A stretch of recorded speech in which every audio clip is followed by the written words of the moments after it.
All right, everybody. My next guest is a filmmaker, producer, and teacher whose Birthmark Productions has produced critically acclaimed films such as Lenny, that's out there now. Here he is, folks, the one and only Jason Spagnoli.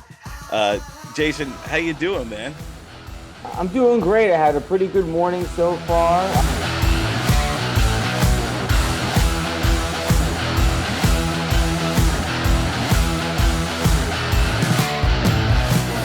As a teacher, we are about to have midwinter recess, so I have a week ahead of me to do some creative stuff like writing and submitting my new short film, Two Wrongs, which you see the poster behind me, to some short film fests, catch up on movies, because if any teachers are listening or watching, you know that after school, we are like blitzed. I can barely watch a half hour of anything, let alone 90 minutes to more. So, but I'm doing great. The sun, the weather.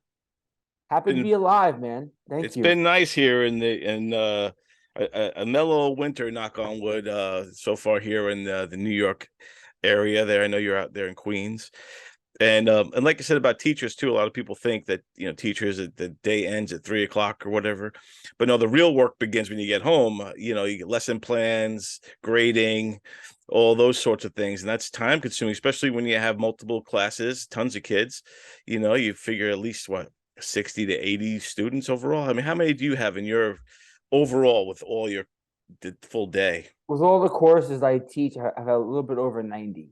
Yeah, so you got So I 90. see, yeah, so I see 90 people a day that I have to interact with, and it is mentally, physically, and emotionally exhausting because dealing with teenagers, my coworker has referred to them as emotional vampires.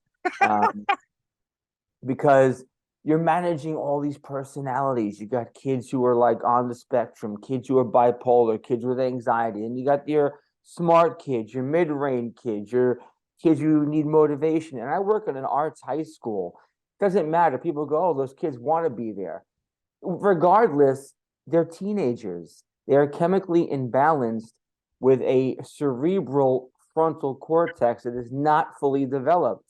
So literally, and I think it takes a real particular person to work in education, right? Like, I think it's no coincidence I'm a creative, because I use my creativity all day long to leverage, to reach, to motivate.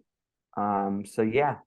90 kids is a lot, and especially if it's a arts school, so you're dealing with not only the normal teenage imbalances of going through changes, puberty, hormones, all that stuff, but you're also dealing with artist kids who are very emotional, needy, seek approval, and all that kind of stuff. So being a teacher, I mean, I would assume that at night when because you teach film, right? So if you get 90 kids that sent in, even if it's like, let's just say a 60-second short film or something, or 60-second lesson, that's a video, you have to watch 90 of these, and then each one matters. Like, you know what I mean? You can't mail it in. Every kid counts. And that's when it gets taxing, because you're seeing different levels of talent. You may have a favorite, you may have a least favorite kid, but you got to look at them all the same. And so, yeah, that's got to be, man, rough.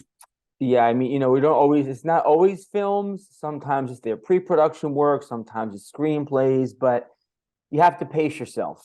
So I will do no more, I try to go for 10 a day, and I try to have the deadlines separated by classes. So I'm not collecting 90 projects at once. It's like 30 at once.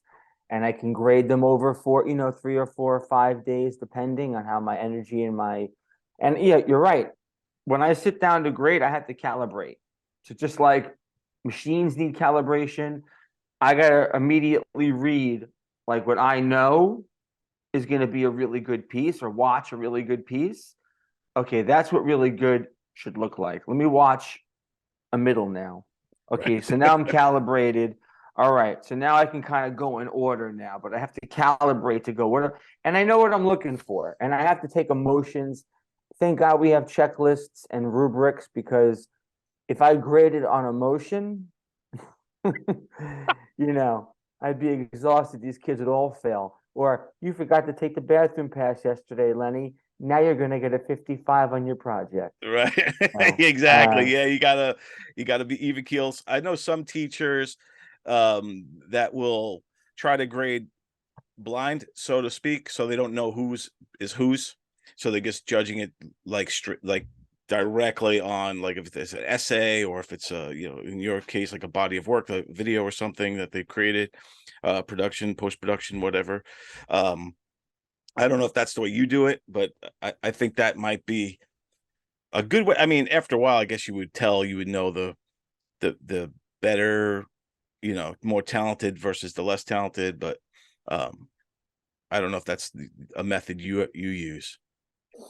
the blind thing is tough because if I collect things electronically, their names are attached. But I do step away from it and go, I will find myself like this morning, I was reading over some responses to a film I just showed, and I had to say to myself, you love this student, they work really hard, but this is not 100 response. This is more like a 95 response.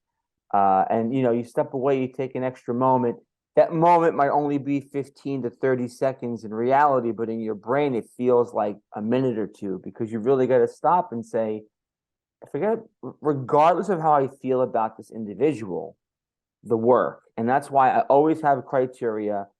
I always have in front of me, whether it's like post-its or like reminding myself, this is what you're looking for. This is what it should look like. Here are the examples. Because I need to be able to measure it up against something. It's if I were to go on my opinion, that's subjective, and that's a very slippery slope. That's a great point too. Yeah, not going with your opinion and kind of going by criteria. That's pretty smart. Do you ever get, as a filmmaker yourself, do you ever look at something that one of these kids or one of your students might have put together and said, you know what, I love the way they work the camera on this one, or I love that I never thought to shoot from this angle like that or tell the story that way. Did you ever get inspired by your own students? I mean, that's exactly why I'm making short films again.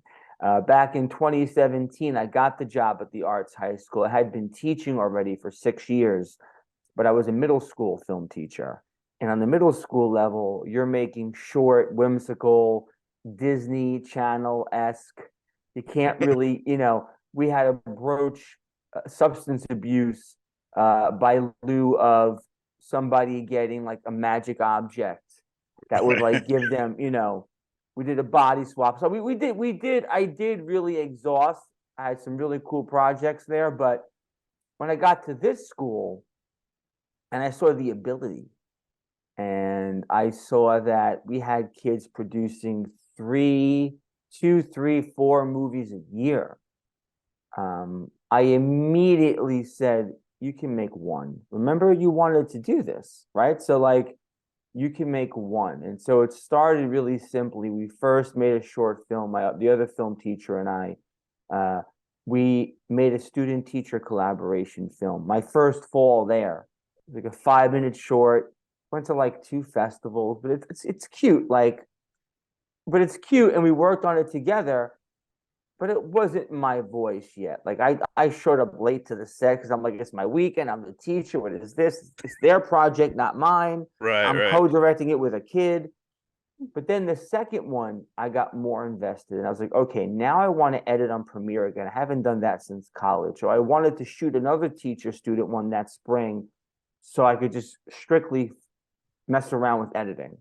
And I did. It was a cliche script, but I was like, I don't care. I just want to mess with editing. Right, right. Then after that, that summer, I made my first short. And every summer since 2018, I have made a short film. And I'm like now, gone from was writing scripts here and there to I've got some scripts I want to turn to features. I got a short film, Lenny, that's gotten some recognition on the short film festival circuit. Two Wrongs I'm excited about. We just finished. And yeah, the students, they feed me and hopefully I feed them. And they are what I love about working with them is they do have a perspective that I normally won't take. Um, and sometimes they're not afraid to just go for it. Yeah. Just do it. That's what's Like, good about being young is if you know, they're fearless, that they don't even realize they're fearless. Like if you and I do something fearless, we are aware of it. We know, hey man, I'm risking something here. When you're young, you don't even realize you're being fearless and brave, you know, in the sense of some of the subjects you might be tackling, the way you might be going about it, process you might take that's different. You know, thinking outside of the box is just more, I think it comes more naturally when you're young because you don't have a lot of experience to see to get, you know, to get put in that box yet. You know what I mean? I think in that regard, yeah, there is a lot that could be learned from the younger people. Plus, like for me, man, I'm starting to feel like I'm slipping from the culture a little bit, the pop culture, and it's good to have young people around to kind of pull you back into it and and see it through their eyes, you know. 1,000,000%. I'm up on the slang. I know what the style. It's so funny how things are circular. Like back, I'm a 90s kid. I went to high school in the 90s. So in the 90s, the 70s were a thing, right? Like bell bottoms and flare jeans and certain styles from the 70s kind of were popping in and out. And that trend happens. Like a lot of my students love 90s music, and when they refer to it as old school, I'm like, oh my God, I am old school. Oh my God. I used to make, when I was in high school, we'd listen to the old school at noon on Hot 97, Funkmaster Flex and DJ Red Alert. And now Yeah, it's like, I'm old school. Like I'm DJ Red Alert. I mean, I'm not a DJ, but right. with these headphones, maybe. But yeah, no, they keep you youthful, 100%, and you have to have energy. And yeah, it's a great job. It's exhausting, but it's rewarding and it's creative. And you can't put me in a cubicle. Yeah, right. Yeah, exactly. Exactly. Now, with the filmmaking process, you know, you're around it all day, all the time. And then when you're working on your own projects, what would you say is like there's so many different levels of the creative of the process of filmmaking, from you know pre-production to the production itself. You know, then you got in between that, the pre-production itself is a monster with casting, locations, getting your crew together, getting all that. What do you want to film it on? Storyboards, blah blah blah. All, and that's so important, and that should take, for in my case, when as a filmmaker, also I should put more time into the pre-production, but I'm always in a rush to get to the production part of it. And then you got the post-production, which is also a monster and very important. That can make the post-production can make or break the whole thing. I mean, you could argue all three make or break. So all three, whether you got pre-production, production, post-production, all extremely important. But we all have a favorite. We all have a side that we feel we're stronger on. Where do you lie in that regard? You're asking about my favorite piece or the place that I'm strongest in terms of being a teacher or a filmmaker? As a filmmaker, what's your favorite part of the process? And then, Easily, yeah, sorry, go ahead. Yeah, sorry. easily post-production. I am an anxious, nervous wreck during pre-production because I want to make sure I'm a perfectionist, and I know that perfection doesn't exist, but I am all through pre-production trying to cross my T's, dot my I's. And this wasn't how I was on the first couple of shorts, by the way. I kind of stumbled and found my voice again. The first couple of shorts, I tried to make things that I thought people wanted to see, or I recognized, I went looking for what are the kinds of shorts that people pay attention to, festivals and websites. But that's not how you're supposed to make art. You're supposed to make art from within. And I'm not a genre guy. I like real life. I like my favorite movies are movies about real people and simple plots. Um, and so pre-production, I've learned, especially with Lenny and Two Wrongs, um, it almost becomes obsessive. where it's like, have I rehearsed enough? Have we thought about everything? Have I thought about every moment? Have I thought about everything we're going to need? Have I thought about the shots? Have I watched enough inspiration? Have I looked at my mood board? Have I made my mood board? Have I talked to all these people? Have I reached out? Like just over and over again. So it's essential, 100%. I don't know if I enjoy it. I even, I was reading Easy Riders and Raging Bulls recently, which is like the whole book about New Hollywood back in the 70s. And it's the author talks about how Robert Altman would always try to put off starting production because of his anxiety. So he'd be like, well, it's Wednesday. We could start on Monday. And that's how I feel about rehearsal. I'm like, I don't really want to go to rehearsal. Like, I gotta like show up and I gotta like pay attention to performance, and it's really hard. And what if I do this wrong? Or what if I don't say the right thing? And I'm just crazy. And then I get to rehearsal and we find so many beautiful things. And really, it's just about you got to be present. The one thing I realized was the movie is being made on the screen. And if you're not present in the moment with your crew, with your actors, if you're not dialed in emotionally. So pre-production, I'm obsessive. Production itself is draining because I try to get to set early, and 9 times out of 10, I'm revising or condensing shots the morning of, because I'm in the space now and I'm watching the movie play out in front of me without the people there yet. And I'm like, why do I need that? Why do I want that? And I'm also the editor. So when I cut this, how am I going to go from this moment to that moment? Okay.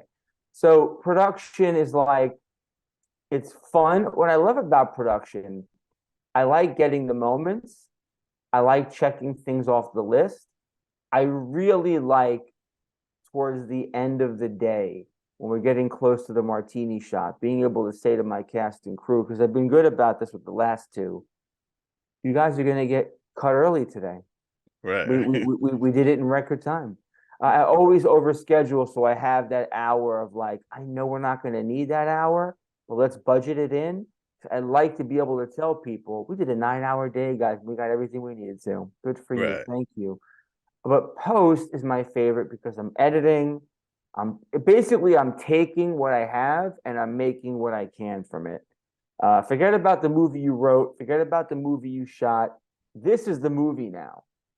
And I don't know about you as a filmmaker, but I have, script supervisors. They'll give me their set notes, and they ask you on set, like, "Hey, how was take 3? What's your favorite take?"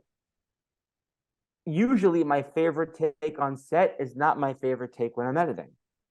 My mind changes. Things, yeah, because it looks different on screen. I'm feeling it differently. It's transitioning differently from one thing to the next.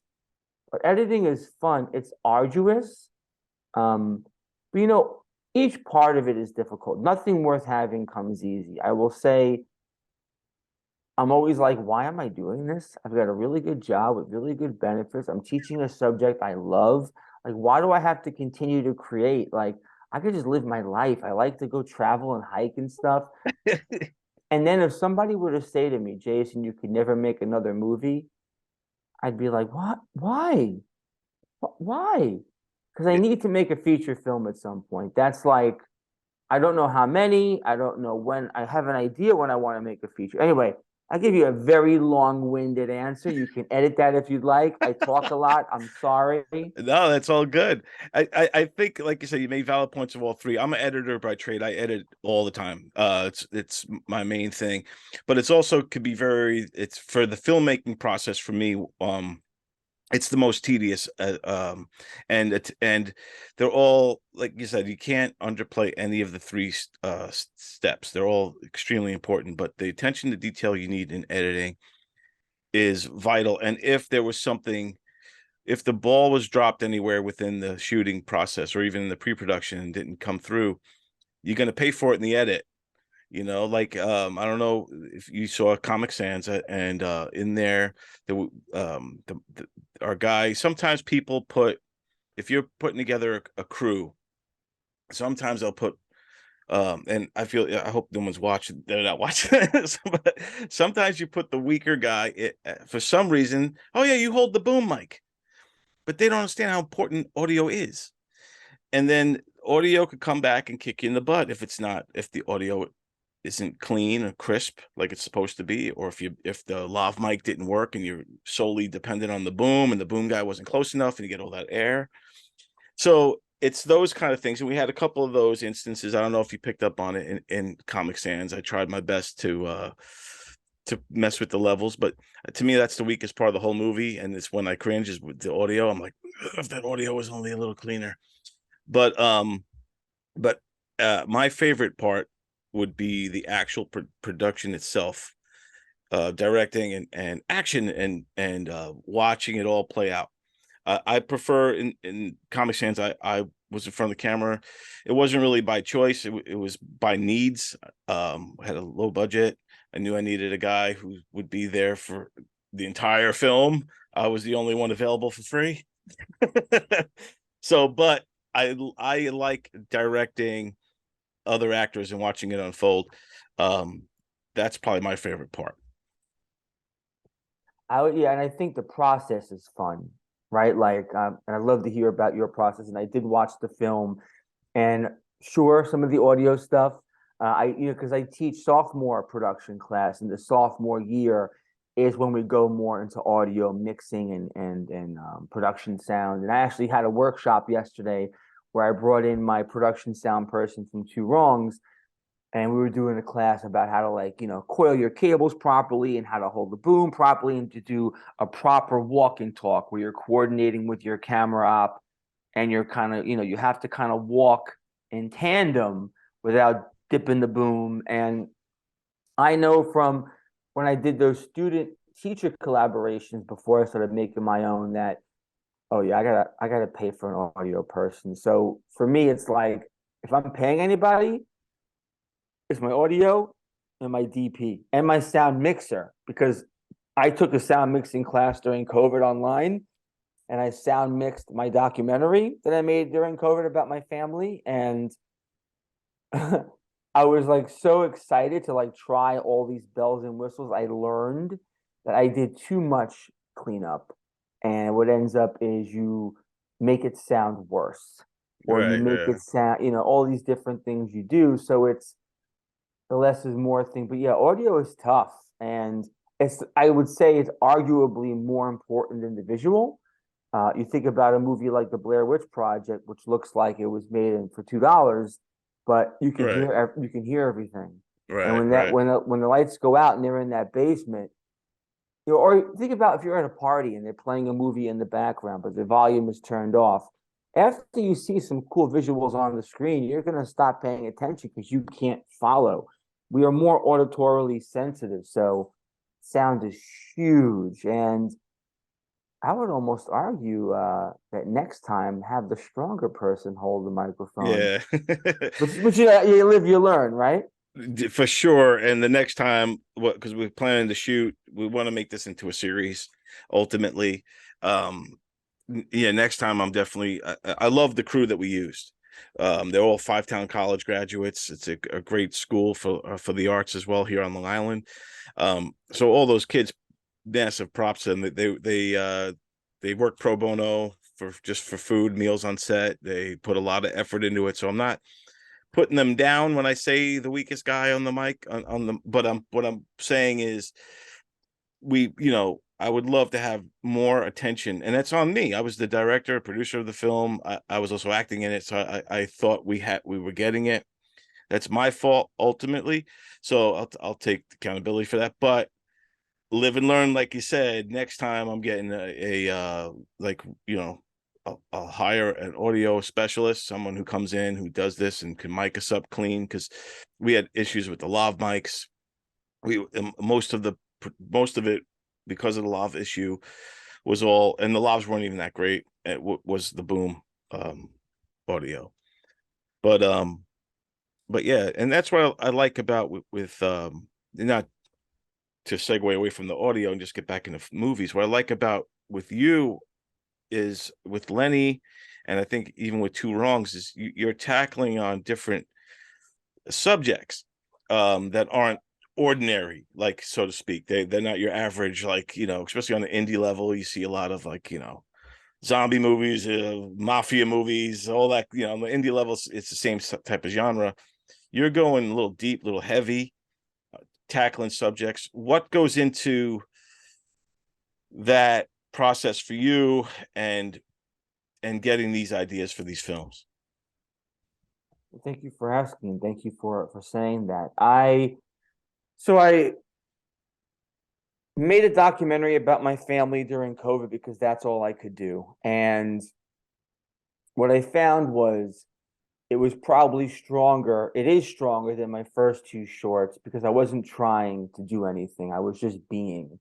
And because I was every person on the crew, because I couldn't work with a crew, I shot it, directed it, edited it. I did the sound.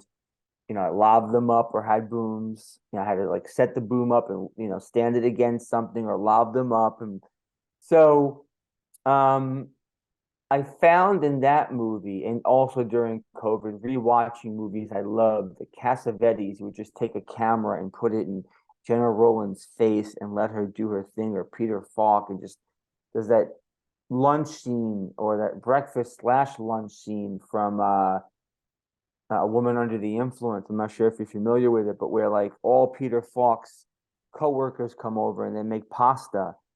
And it's just like I'm watching life unfold. And I'm like, oh, right. So this is the kind of movie about real people and real things. So that then spurred me and reminded me of my inspirations from when I was younger, right? Like Clerks was a big inspiration because I thought movies had to be like Die Hard. Right, Everything had to be high right. concept and nothing was in New York. And then I started coming to America and they filmed that in Queens, parts of it near my apartment at the time. And I was like, I live down the block from that place. Wait a minute. They had movie cameras in my neighborhood?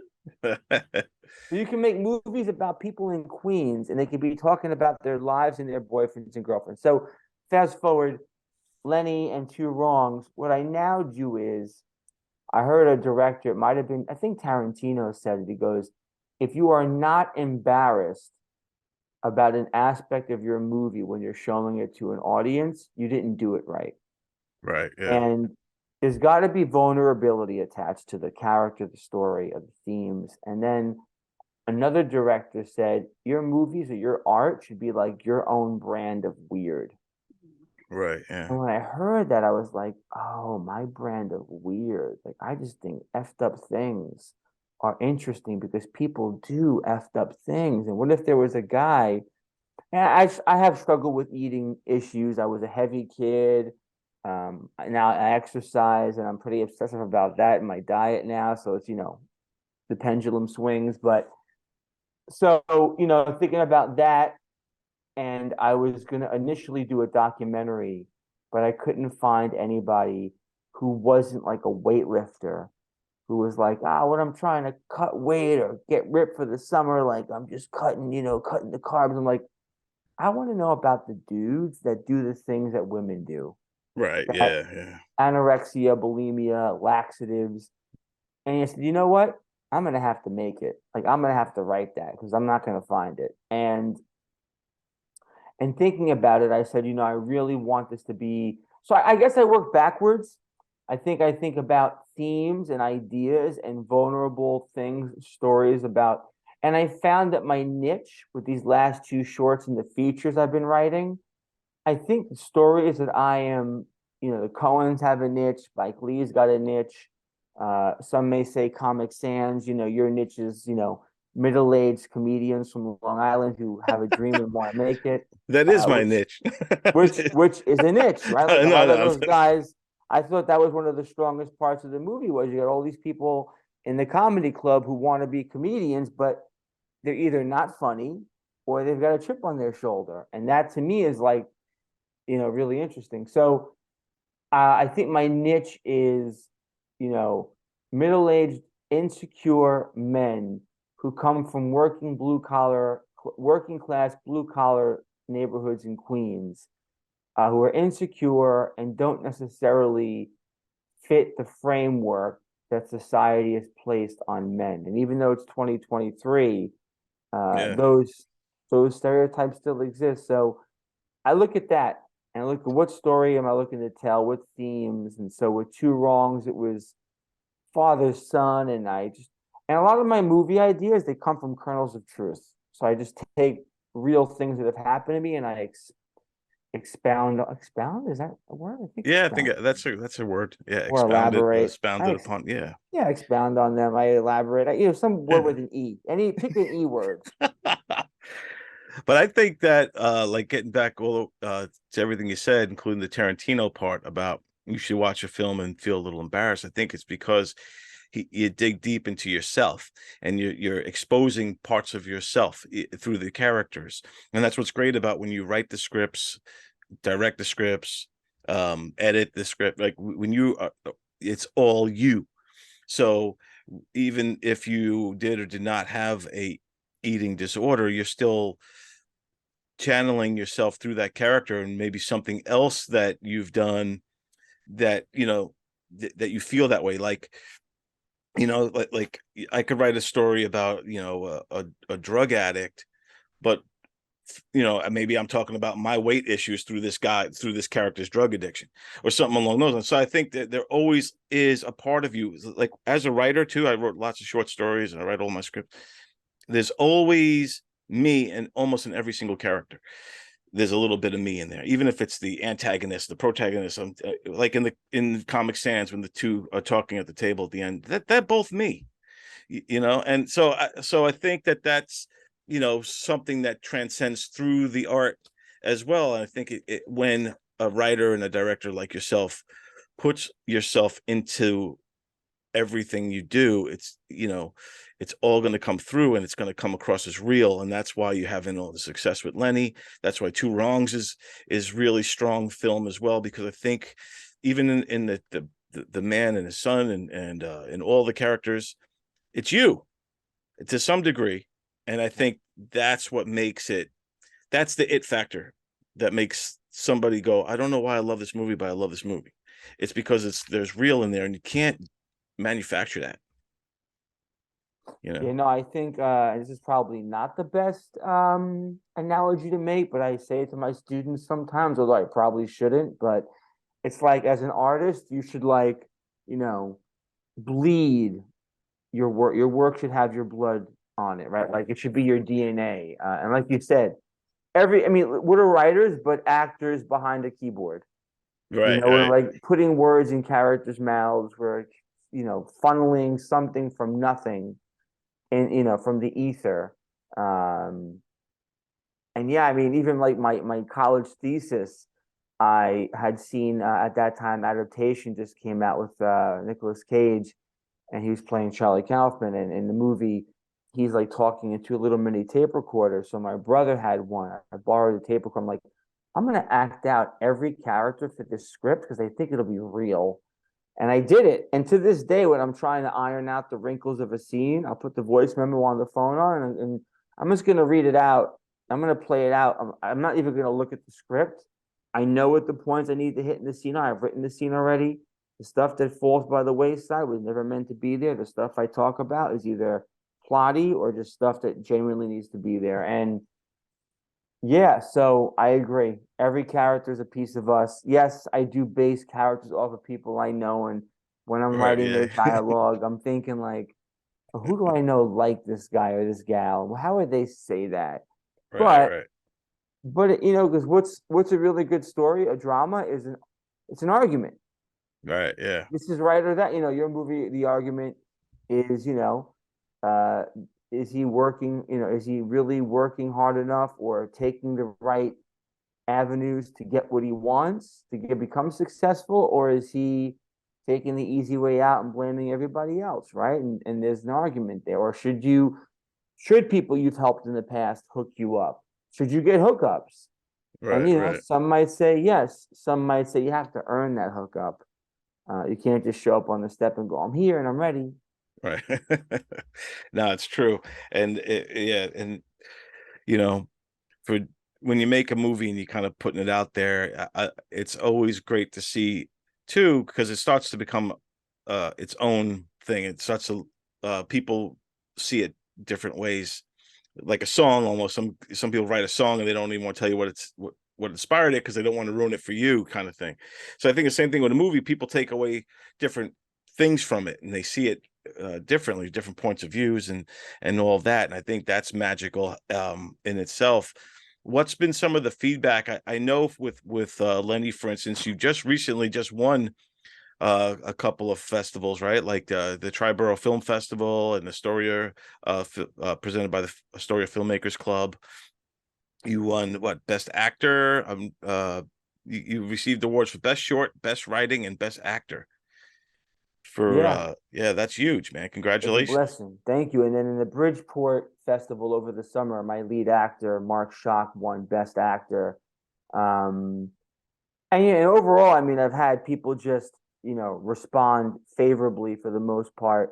I was in Kevin Smith's film festival, Smodcastle Festival, and his colleague slash friend who played Rick Derris, Ernie O'Donnell, he was, there, and I was talking to him after the screening. He was like, "Yeah, your movie, man, it's kind of like, oof, like it's a little much. It was a lot."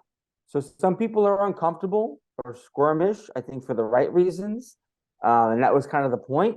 I'm not trying to gross you out like a trauma movie or something, but It's real. um, It's real. So like, yeah, just so people watching this, and right in the first few minutes of the movie, it's a short film.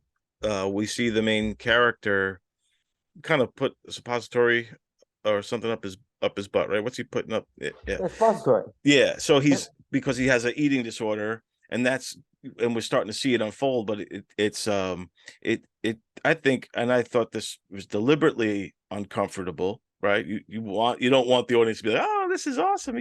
You want them to be like, oh man, but it makes it real. I think that helps set the tone for the film, that we know that this guy has a issue, a real issue. So I think it was really strong. And again, to go back to what we were saying earlier about uh, being brave and all that kind of stuff, I think that was a bold move that worked, and it paid off, because it really sets the pace for everything else. Like when he's out on the date and everything, you start to feel like, oh God, this guy's gonna he's gonna blow it. Like you're with him on the ride, and you're rooting for him, because he was again, it was just so well done, that you're rooting for this guy. You don't want to see him mess up. You don't want to see him drop the ball like he's been doing throughout his life. So I think it's very strong. But yeah, I just wanted people to understand the context when you're talking about that the guy was grossed out or whatever. Yeah, it's that climactic scene where it's, I love watching it with an audience because you get a different response every time. Um, and yeah, it's for the most part it's gotten positive, and some people just don't know what to say. And but for the most part, and what the really cool part was, I've had people actually approach me after, or even on social media on Instagram, and say, I could relate. And I had actually a former student of mine, because it was recently posted on a short film website, Film Shortage. They found it and they reached out to me and said, I had a problem with an eating disorder too, and a male. And this is a kid who was athletic and in shape, and I've never seen him heavy in the 3 years I taught him. Um, but that's the cool part, right? It's like when the art causes conversation or relatability. Success is nice, but what do you deem as success? Yes, I'd like to get money to make another movie. I'd like to keep doing this, but it's also cool that people are connecting. And hopefully with Two Wrongs, I mean, look, it's hard to not compare, because you have people have success, and Lenny's a bit more unique in terms of content and the things that happen, whereas Two Wrongs, you may have seen this male machismo story before in different shapes or forms, but fathers and sons, but not quite the same, I don't think. So it'll be interesting to see how people respond to it. What's go with Two Wrongs now? Um, Tell us a little bit about that movie, like the synopsis of it, and when is this already making the festivals, and is it going to go public, or how could people view this film, or do they have to see it at a screening? Yeah, so Two Wrongs, we just finished it about a few weeks, maybe a month ago, and now I'm going to start submitting to festivals, and I'm not going to show it until it's, unless we go to a festival together. Right, right. And at some point after it's had its festival run, I'll probably let it live somewhere. It'd be nice to get on a streaming service and get some residuals, but I'm just putting that out into the universe just because I have, excuse me, it would be nice to be able to put some money in the bank. I opened an LLC and a business account just for the films, and I, like, for Two Wrongs, got a grant. I had donations from oh gosh, not GoFundMe, Indiegogo. Oh yeah, yeah. Um, and then I had also a sponsor who, if I was able to get large quantities of donations, they would have been able to do tax write-offs for the people that gave me the donation, but I couldn't find anybody that would give me a large enough donation. There's a story, Sam Raimi, to make Evil Dead, he hounded a bunch of dentists. I need some dentists. Lawyers and dentists who've got disposable income were like, I'm looking to give $5,000 away. Who wants to make a movie? We need your help. We are currently raising money for our film, which shoots next month. Our start date is August 10th, but we are currently in pre-production, and I need to be able to pay and feed my amazing crew, the awesome cast, plus have money for incidentals, such as fake blood and meals. Yeah, there might be meals. We might feed these people. Man, thanks so much, Jason. Again, this was huge. A great talk with you. Good luck with all your projects you got going on. Two Wrongs, I'm wishing you all the best with that, moving forward with the festival circuit and all that. And I'm looking forward. Hopefully, we could collaborate on a project down the road. That would be huge. That would be awesome. That'd be So, awesome. That's great. Thank you for having me on the show, Don, and thank you for sharing your art. And it was an awesome time. Thank you for having me. right back at you, Jason Spagnoli, everybody.